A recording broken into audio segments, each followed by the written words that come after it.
kasih pemirsa, masih di Suara Dewan pada malam ini. Dan saya sangat luar biasa sekali rasanya bisa berbagi ya, bisa sharing dengan kedua narasumber kita pada malam hari ini.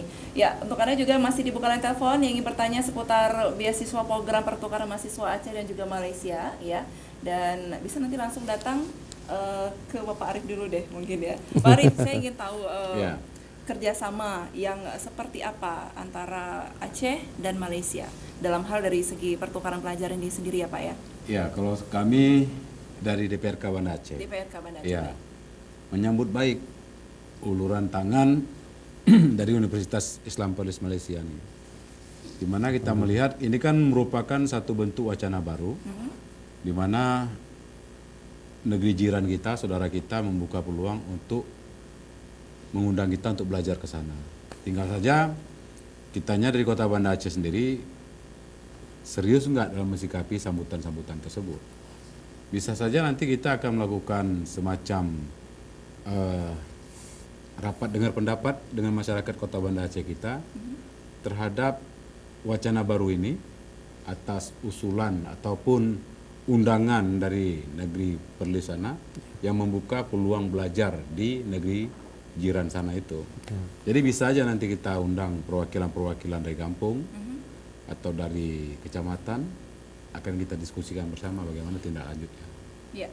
Ya. Dan adik-adik juga yang baru selesai sekolah ya, sekolah menengah atas dan ingin melanjutkan S1, S2 ataupun bahkan S3 ya.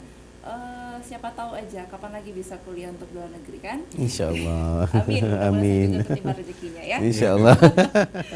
Pak Mizan, Ya. ada yang ingin tanya, saya harus kemana untuk mendapatkan informasi seputar beasiswa ke Universitas Islam Pers ini? Mungkin Anda bisa menjelaskan nomor telepon ataupun alamat ataupun websitenya sendiri, boleh silakan. Ya. Okey, pertamanya saya yakin di bawah DPRK ya, kantor DPRK juga mesti ada satu unit ataupun jabatan yang khusus untuk pendidikan. Jadi mungkin boleh berhubunglah melalui Bapak Arif sendiri ya. Insya-Allah maklumat-maklumat tersebut akan dapat sampai ke pihak kita dan kita akan bantu. Dan macam Pak Arif juga tadi bilang, akan mungkin boleh diusahakan satu rapat dan kita akan hadir ya ke bumi Aceh yang barakah ini ya. Serambi Mekah kan? Serambi Mekah, ya. Ya, insya-Allah kita akan mungkin boleh lakukan seperti temu bual ya, ataupun nanti kalau layak setelah kita semak semua, kita boleh usahakan surat tawaran tawaran terus untuk belajar. Itu satu. Ataupun yang beasiswa kita akan bagi terus beasiswanya. Yang ketiganya apa ni juga kalau boleh kita highlight di sini ya. Okey, ini adalah nombor telefon, okey. Jadi kita ada sini nombor telefon Malaysia, ini pejabat ya. Kemudian kita ada nombor fax fax mili di sini dan juga seterusnya kita ada website ya. Jadi www.kuips.edu.my. Alright. Jadi kalau dilayari maklumat di sini akan dapat maklumat-maklumat yang berkaitan malah insya-Allah kita juga telah linkkan nombor telefon ini yang di sini kepada HP. Jadi maknanya kalau mereka itu menghantar mesej dan sebagainya boleh terus dilinkkan dengan HP. Jadi insya-Allah kita akan ada seorang pegawai yang menjawabnya 24 jam. 24 jam 7 hari seminggu. Ya, insya-Allah. Jadi itulah maklumat itu boleh diperolehi di sana dan insya-Allah kita akan bantu. Okay, Ya. baik. Nah, mungkin juga pemirsa di rumah sekali lagi saya ingin jelaskan bahwasanya Anda bisa mendapatkan informasi seputar beasiswa pertukaran pelajar mahasiswa Aceh dan Malaysia di nomor telepon yang tertera di sini ya. Anda bisa mencatat. Oke, silakan mungkin untuk mencatat dan menyimpan nomor telepon yang mungkin suatu hari nanti ini sangat bermanfaat untuk masa depan Anda di dunia pendidikan ya. Insyaallah. Dan bisa juga mengunjungi Facebook ya, laman Facebook. Ya, betul. Ya, oke, baik. Nah, segala informasi yang Anda butuhkan Anda akan mendapatkan di sini. Ya. Oke, baik, terima kasih banyak. Nah, harapan Anda Pak Mizan terhadap penawaran beasiswa untuk mahasiswa Aceh, harapannya ke depannya seperti apa? Ini yang terakhir Ya. Okey. Baik. Saya beginilah Pak Arif ya. Ya.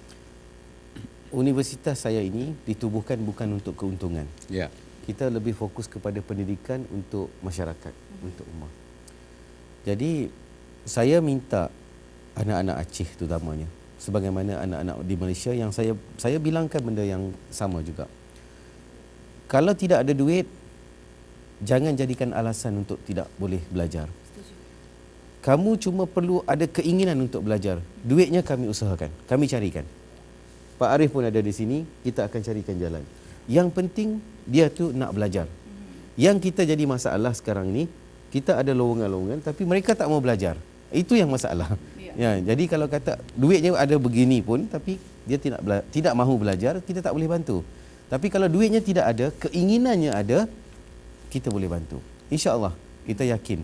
Asalkan ada keinginan untuk mengubah diri melalui pendidikan, akan ada bantuan, ada jalannya. InsyaAllah, percayalah. Itulah yang saya nak pesan. Jadi, jangan putus asa, jangan jadikan uang itu sebagai satu halangan. Okey. Dan macam Pak Arif juga cakap, harus bijak, harus cari maklumat itu. Harus diselidiki, ya. Lihat dalam Facebook dan tempat-tempat lain. Percayalah, kita semua ini orang yang biasa-biasa kan, tapi boleh jadi luar biasa kerana usahanya lebih, kerana usahanya lebih. Ya, saya dulu masa saya nak masuk sekolah sekolah menengah dasar, selepas sekolah dasar nak masuk SMP tu, saya naik sepeda sendiri, pergi jauh, lebih kurang 30 km, pergi ke bandar, pergi sendiri ke kantor, tanya, isi borang, akhirnya dapat beasiswa. Kan, jadi kita sendiri yang usaha cari dapat. Ya, peluang itu ada. Kalau kita tunggu memang tak datang. Ya, tapi juga rezeki kalau kita nunggu juga nggak akan datang rezeki. Ya. Pak, ada tambahan tentang DPRK-nya sendiri yang menerima dengan tangan terbuka. Ya, kalau kita seperti saya sampaikan tadi, hal-hal yang bersifat positif yang bisa menjadi instrumen membangun kota kita ini kan tetap kita sambut. Tinggal saja kita lakukan sosialisasi kepada masyarakat Kota Banda Aceh terhadap salah satu alternatif pendidikan di kota kita ini. Salah satunya itu tadi Universitas Islam Perlis Malaysia. Jadi kita berupayalah melalui Komisi D, nanti kita sampaikan juga untuk kita rapat bersama, kita evaluasi bersama, dan inilah media alternatif pendidikan untuk masa yang akan datang. Ya. Ini juga peluang yang sangat luar biasa ya Pak ya, yang diberikan oleh Malaysia sendiri terhadap Aceh ya. Oh iya, luar biasa. Makanya pemerintah kota kalau bisa mensauti ini kan bagus. Artinya seperti sampaikan Pak Rektor, kalau ada satu gratis satu. Ya, bagus betul. Luar biasa itu menurut saya. Dan apakah ini hanya ada di kerjasama antara Aceh saja atau memang ada beberapa daerah lain di Indonesia nih?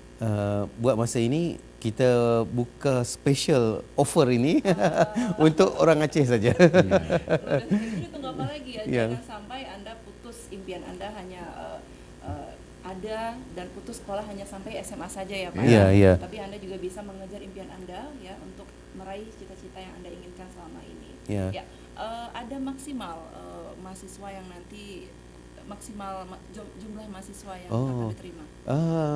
Sebenarnya tidak ada satu jumlah yang maksimal, tapi yang sebenarnya yang sesuai lah, jumlah yang sesuai sekitar 50 begitu ya, 50. Jadi bagi saya pun sudah bilang dengan Pak Arif Fadilah, tak apa kalau dapat diusahakan 50 pelajar, kita akan bagi 50 beasiswa begitu. Jadi kalau maknanya satu-satulah ya. Satu yang bayar, satu lagi free, gratis begitu. Jadi buy one get one.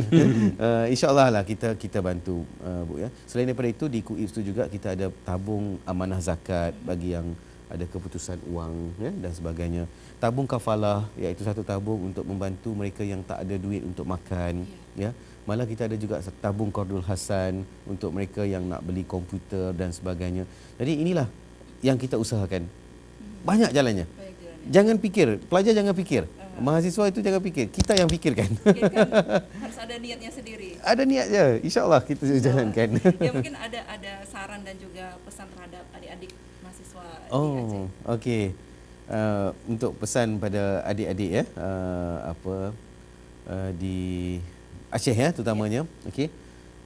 Kita satunya terutama yang akan menduduki peperiksaan ini ya. Okey. Jangan lupa pada Allah Ta'ala.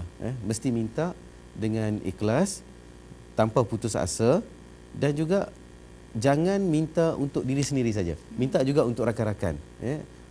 Kerana kita tak tahu adakah doa kita makbul ataupun nanti doa rakan kita untuk kita juga makbul, kan? Jadi mesti doa untuk kita dan untuk rakan-rakan juga. Yang keduanya, harus dapatkan restu daripada ibu bapa. Walau setinggi mana, sehebat mana kita sekalipun, sepandai mana, tapi kalau tak dapat restu ibu bapa, kalau ada kejayaan itu adalah satu ujian yang sangat besar, sebab ianya tidak mendapat redha. Okey. Yang ketiganya, dalam pembelajaran kita ini untuk menghadapi peperiksaan ataupun hidup ini mesti ada strategi. Jadi kalau tidak ada strategi, kita akan lelah, akan penat dan akhirnya akan habis, tamat. Ya. Yang seterusnya, dalam hidup ini kita mesti ada apa yang kita panggil sebagai sasaran ataupun target. Ya. Jadi kalau hidupnya tidak ada target, kita akan jadi orang yang seperti buih di laut. Ditolak di sana-sana, tolak ke sini-sini. Jadi kalau kita ada satu sasaran, contohnya usia 25 saya nak dapat kata S1. Usia 30 S2. Usia 35 S3, kan? Usia 40 beristeri 2. Kan? Itu contoh kan. Tapi hidupnya mesti ada target, kan? Bila kita ada target, maknanya kita akan melalui satu sasaran hidup yang jelas, kan? Betul. Kalau tidak, jelek jadinya. Terima kasih banyak Bapak Mizan dan Pak Arif. Sedikit pesan dan kesan terhadap adik-adik Aceh. Kalau saya tetap memberikan pesan kepada seluruh sahabat-sahabat, adik-adik mahasiswa. Karena ini berbicara tentang pendidikan, tentu merupakan salah satu instrumen yang bisa merubah keadaan Aceh sekarang ini. Pendidikan dan politik, dua instrumen penting yang harus kita utamakan untuk merubah kondisi sekarang ini. Jadi mari sama-sama kita jadikan sebagai program prioritas kita dalam upaya kita mengisi pembangunan Aceh pada masa sekarang, nanti, dan masa yang akan datang. Terima kasih banyak. Dan untuk adik-adik di mahasiswa Aceh ya khususnya, ya jangan sia-siakan kesempatan emas, dan kesempatan juga nggak akan datang untuk kedua kalinya, ya. Anda harus ambil kesempatan ini ya untuk meraih cita-cita Anda dan untuk membahagiakan, membanggakan kedua orang tua Anda, dan untuk bisa memberikan sesuatu yang positif terhadap kemajuan di Aceh sendiri, ya. Baik, terima kasih banyak untuk Bapak Arif Fadila, Ketua DPR Kaban Aceh, sukses terus. Amin. Dan bisa memberikan sesuatu yang lebih baik lagi ya Pak ya, di dunia pendidikan, di dunia sosial, di dunia abang perbecakan mungkin. Dan juga terima kasih pada Rektor Profesor Dr. Muhammad Mizan bin Muhammad Aslam. Ya, sama-sama. Selaku CEO Islamic University College of Perlis Ya. di Malaysia. Ya. Ya, mudah-mudahan kita bisa berjumpa kembali. InsyaAllah. Dan mudah-mudahan saya juga mendapat beasiswanya. InsyaAllah. Amin. Mudah-mudahan undangan khusus yang pastinya, ayo Tia, kamu harus kuliah di Malaysia. Ya, jumpa di Malaysia. Amin. Amin, insyaAllah. Saya asinkan gitu. Ya. Terima kasih banyak sekali lagi Okay. untuk Bapak Mizan juga Bapak Arif Fadila. Saya sangat senang, luar biasa sekali bisa sharing dengan Anda. Alhamdulillah. Ya, Alhamdulillah. pemirsa, mudah-mudahan apa yang disampaikan oleh kedua narasumber kita pada malam hari ini mendapatkan sebuah hikmah ataupun sebuah pembelajaran yang berarti untuk semuanya. Ya, dan saya Agustiada pamit. Assalamualaikum warahmatullahi wabarakatuh. Waalaikumsalam warahmatullahi wabarakatuh. Terima kasih. Terima kasih.